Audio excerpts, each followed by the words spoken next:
지금 최근에는 이 대장동 비리 수사가 정말 용두사미가 되어가는 것이 아닌가 하는 그런 느낌이 들어요. 네.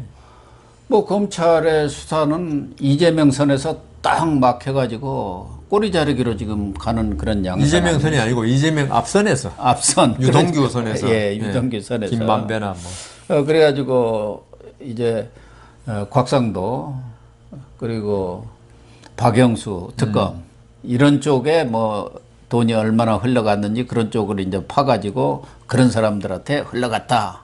뭐 그렇게 하면서 유동규 선에서 마무리를 짓는 것 아닌가. 네.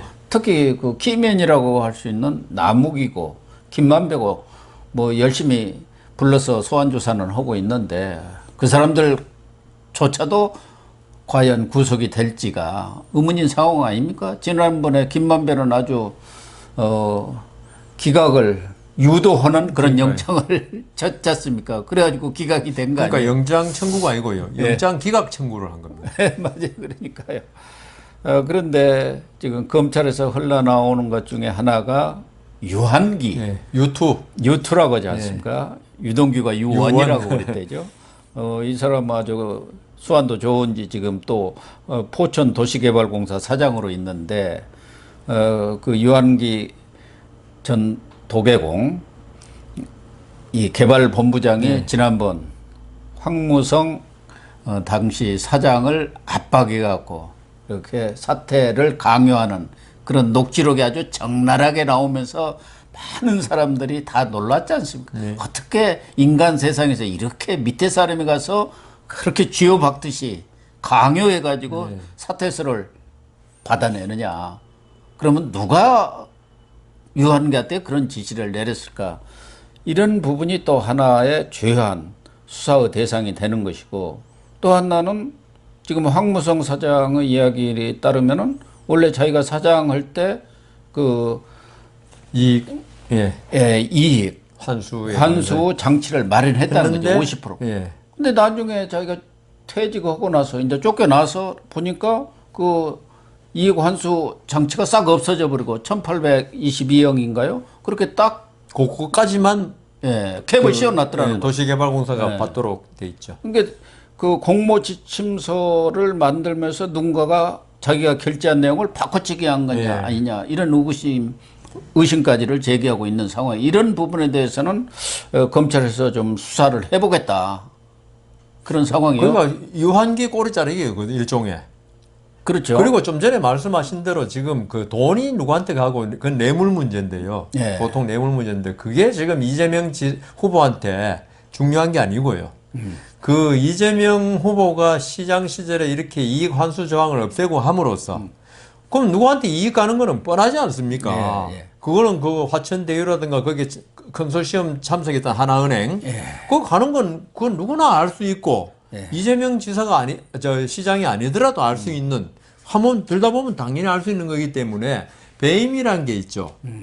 어떤 자기 임무를 위배해서 자기나 제3자의 이익을 취한 게 배임입니다.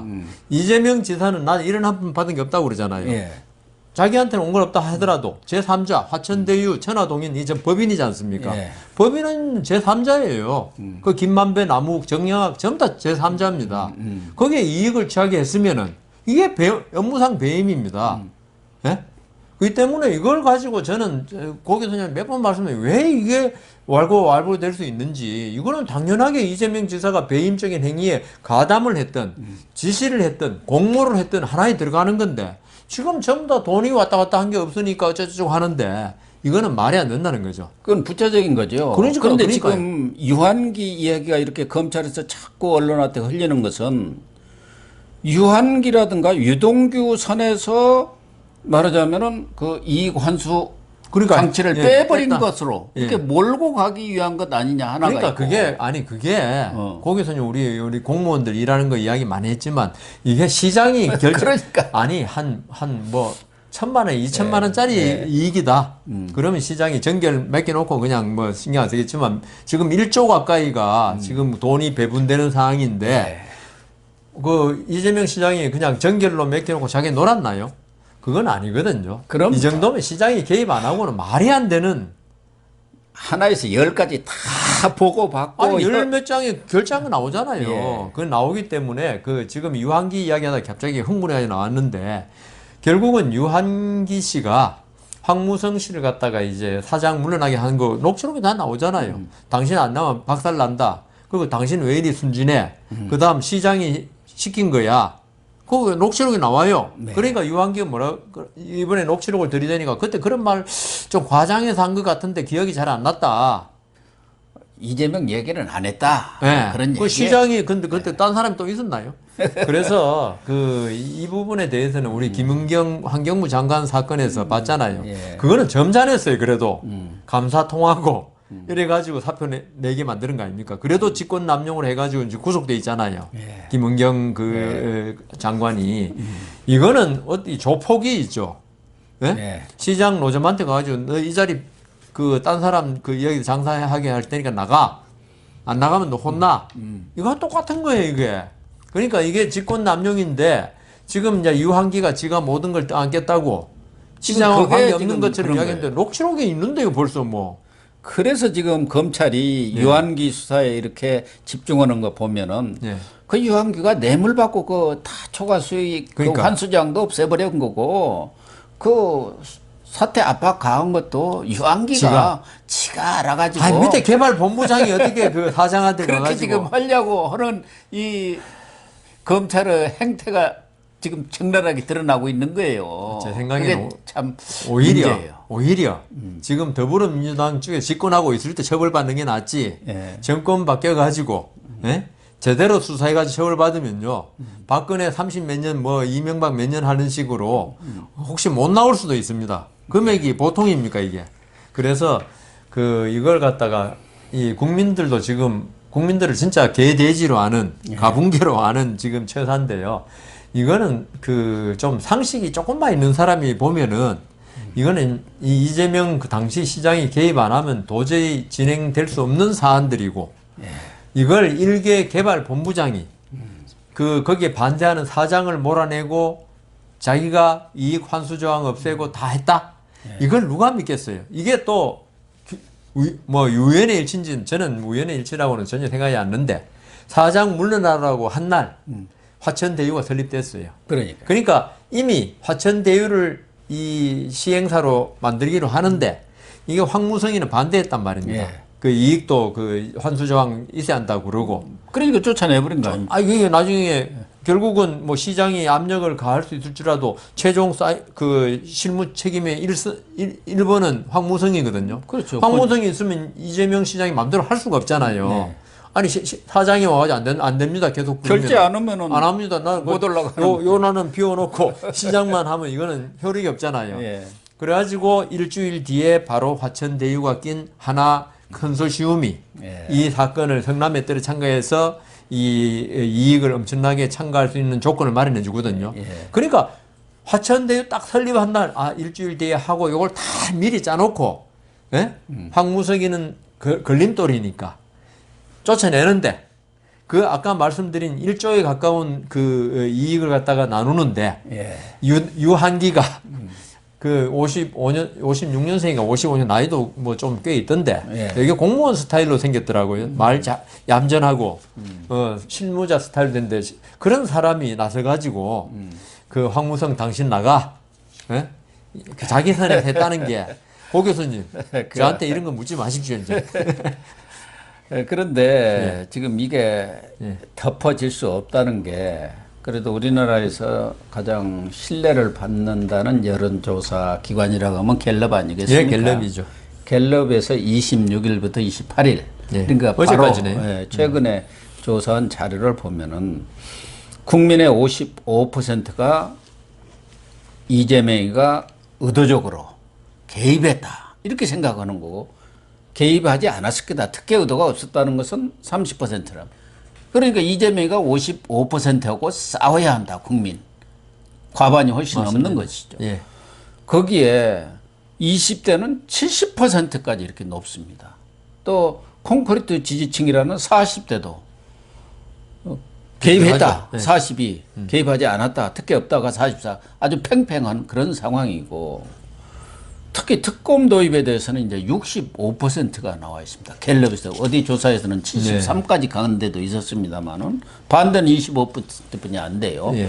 그렇다고 한다면 문재인도 마찬가지고 이재명도 속으로는 정말 그냥 탈 겁니다. 예? 그리고 민주당도 고민스러워. 민주당에서 지금 내에서도 특검하자는 이야기도 여러 있어요. 의원들이 네. 그 대장동 방지법을 지금 내놓고 있어. 방지법을 내놓는다는 것은 대장동이 잘못됐다는 그렇죠. 것부터 그렇죠. 인정을 해야 돼. 네. 그걸 얘기 안 하고. 그러니까 이 국민과 싸운다.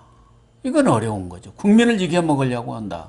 그러니까 결과적으로 지금 이런 유한기라든가 이런 사람한테 떠넘겨서 어떻게 덮겠다는 건 진짜 손바닥으로 하늘 가리는 거죠. 그런 거 아닙니까? 그러니까 아까 말씀드린 대로 이게 20대 이상이라면 이제 그래도 사회생활 좀 했고 세상 돌아가는 물정도 20대에선 다 할 수는 없지만 그래도 직장 생활도 하면서 아는 거 아니겠습니까? 직장 생활하면서 대관 업무를 해본다거나 관청에 뭐 어디 허가를 받은 걸 가본다거나 하면 이게 어떤 건지 다 압니다. 여기서 아까 제가 그랬잖아요. 이걸 가지고 자꾸 이야기하는 것 자체가 저는 납득이 안 가는 이거는 뭐 시장이 개입 안 하고는 안 되는 사안을 자꾸 시장 안 했다고 이재명 말 한마디 하고 더불어민주당 일부 의원은 말 한마디 하고 하는 걸 갖다가 그 말이 마치 그 믿는 것처럼 하는 사람이 아직도 아까 30%였잖아요. 일단은 자체가 저는 납득이 안 가요, 이게. 그분들이 저는 그래서 이 부분에 관해서 이재명 시장에 개입이 없었다. 이렇게 믿는 사람은 상식을 믿는 게 아니고 종교인이다. 이재명 교라는 교를 믿는 사람들이지. 아마 기독교라 어떤 특정 종교를 이야기하면 안 되겠지만 어떤 교회에서는 특히 사이비 종교일수록 그 교주의 말 한마디는 있죠. 그게 논리에 맞건 안 맞건, 그 상식에 맞건 안 맞건 무조건 믿게 돼 있어요. 그래야지 사이비 종교가 그 성립하는 거거든요. 그 지금 이 30% 분들은 사실을 믿겠다는 게 아니고 나는 무슨 말이든 이재명 후보의 말만 믿겠다는 그런 입장이 아니면은 이거는 아니 무슨 저는 솔직히 말할게요. 그 판사 23년 했잖아요. 그래 이런 재개발 재건축 사건도 많이 재판도 해봤고 변호사 하면서도 한 10년 하면서 재판도 해봤지만은 제가 저번에 한 말씀 드렸죠. 은평구의 어떤 건설 회사가 아파트 겨우 800채. 은평구니까 그 대장동에 비하면 값도 훨씬 쌉니다. 그거 짓는데 구청장이 안 된다 그러니까 16번을 빠꾸 시켜야 결국 안 되게 만들더라고요. 그런 그 우리나라 이 행정 구조화에서 시장이 이게 개입 안 하고 너희들끼리 알아서 돈 나눠 먹겠다. 이걸 시장에 묵인하다. 그래서 저는 이 30% 이분들 좀 제발 이재명 지사를 지지하는 거 좋아요. 뭐 나하고 그 출신도 서민으로서 참 입지전적으로 이렇게 한 거에 대해서 어떤 그 경외감을 가지고 아 참 좋은 사람이다. 그리고 말도 잘하고 이번에 그 윤희룡 지사 부인도 그랬더라고. 말도 잘하고 어떤 인간적인 매력이 있다고. 저는 트럼프하고 그래서 똑같다고 생각하는데 트럼프도 말도 잘하고 인간적인 매력이 있어요. 그건 다 좋아요. 예? 그렇게 하는 건 좋지만 이 어떤 사실관계, 팩트냐 아니냐, 그리고 상식에 맞냐 안 맞느냐는 어떤 객관적인 기준으로 봐야지. 이걸 내가 이재명 지사가 좋으니까 이건 무조건 그분 말은 어떤 말을 믿는다 이런 식으로 가면요 나라의 장래가 암담해집니다. 히틀러가 있죠. 그렇게 2차 대전 일으키고 진짜 몇백만 명, 몇천만 명인가요? 사람을 죽게 만든 게 제일 처음에는 소수의 그 독일의 어떤 극우주의자 거기에서 시작했습니다. 그러다가 총통이 되고 나라가 혼란한 틈에 그 다음 수권법이라는 법 만들어가지고 총통이 모든 권한을 행사할 수 있는 거 거기서 결국 인류의 불행 그 수천만 명이 살해당한 그런 불행이 시작됐거든요. 그러니까 우리 30%가 적은 그 아까 말씀 55%에 비해 적지만 그렇지만 이런 어떤 지도자들은 이 30%의 극렬 지지자들의 어떤 지지를 가지게 되면요. 어떤 판단이 흐려진다니까요. 그렇죠. 왜냐하면 55%는 명확하게 의사를 표시 안 할 수가 많아요. 안 보이죠. 안 보이니까. 근데 30%는 극렬하게 지지한다니까요. 그러면은 지도자에서는 아, 내가 절대적 다수의 지지를 받고 있구나. 내 말이 맞구나. 내 정책이 맞구나 이렇게 나가면 아까 우리 그 식당 총량제도 이야기했지만 그런 식의 말도 안 되는 정책이 나올 수 있고 그게 결국은 더 다른 분야까지 계속 나아가면은 사회주의, 극단적 사회주의 또는 공산주의 체제로 갈 수 있는 분위기가 된다니까요. 그래서 지금 이 전개되는 양상을 보면은 아까 트럼프 복사판이라고도 했습니다만은 이건 완전히 조국 복사판입니다. 조국 시즌 2예요. 조국 비리 났을 때 서초동 집회가 뭡니까? 그렇죠. 조국 죄 없다는 거 아닙니까? 네. 내가 조국이다. 네. 이렇게 나선 사람들 아닙니까? 네, 네. 그런데 결국은 어떻게 됐습니까? 다 드러났고 유죄 다 받았고.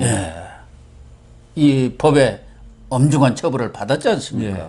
그래서 이 이재명의 대장동 비리 사건도 거듭 이야기했지만 문재인이 결단을 내려야 합니다. 아, 내려 특검해야 됩니다. 특검 빨리 하지 않으면은 저는 사실은 안 하는 게 이제 맞아요. 정권이 끝나는 겁니다만은. 특검 안 하면은 예. 대통령 물 건너갑니다.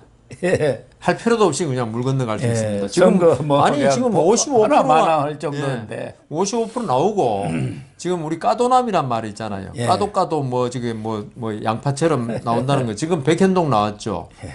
평택 그 문제도 언젠가는 또 나올 겁니다. 아마 제보자가 계속 생길 거고 그렇게 되면은 이게 대장동 하나 같으면 어떻게 막는다 하지만은 예. 위례 벌써 전초전으로 위례했죠.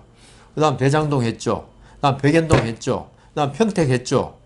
같은 수법으로 계속 해가지고 돈을 엄청나게 몇천억씩 만진 사람들이 계속 생기고 제보 나오면은 이게 이재명 후보가 제일 내세울 수 있는 나 서민 출신이고 학교도 검정고시로 해가지고 대학교 가가지고 사법시험 합격한 사람이다. 입지전적이고 서민의 대표자라는 걸 계속 자기의 상표로 내세우고 있는데 결국은 그거 했으면 뭐하냐. 당신이 결국 변호사 되고 그 변호사를 이용해가지고 시장 된 다음에 먹여 살린 사람이 누구냐.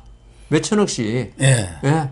누구는 평생 가도 1억도 한번 못 만져보는데. 부동산 카르텔, 비리 카르텔. 그 그러니까요. 사람들한테 다 아까 조국 그리고 자기 또 정치 자금도 챙겼다고 봐야겠죠. 이건 뭐 자기는 증거는 없습니다만 자기는 1원도 안 만지고, 가져갔다니까. 그러니까 1원도 안 가져갔다니까 믿어야죠. 그리고 아까 그 저기 조국의 2판이라고 그랬죠. 제2의 조국의 근데 시즌 2. 이번에 뭐라고 그랬냐 하면은 이재명 지사가 선량한 정부가 선량한 정책을 해야 된다. 선량한 정보론을 들고 나왔죠. 예. 그래가지고 오늘 아침 신문에도 딴 분이 말하는 건 모르겠는데 이재명 지사가 지금 우리 욕을 성수한테 욕을 그렇게 하고 그다음 대장동 사건 연루되고 나 검사 사칭하고 그다음 음주운전을 처벌받은 분이 선량한 정부 운운하니까 이게 좀 아노미 현상이 온다 이런 그 신문 기사를 읽었습니다. 그게 소시오패스라는 거 아닙니까? 자기 이익을 위해서는 뭐든지 분장도 하고 위장도 하고 착각도 하고 왜곡도 하는. 남의 고통에는 관심이 없고. 예. 어쨌든 거듭 얘기지만 문재인 대통령이 빨리 결단을 해야 합니다. 뭐 G20의 참석자 외국에 나갔습니다만은 헝가리는 또 왜 가는지 모르겠어요. 김정숙이 뭐 버킷리스트에 들어있는지는 뭐 이제 마지막 최후로 가는 고별 여행이라고. 예. 돌아오는 대로 결단을 내려주기를 촉구하고 또 기대합니다.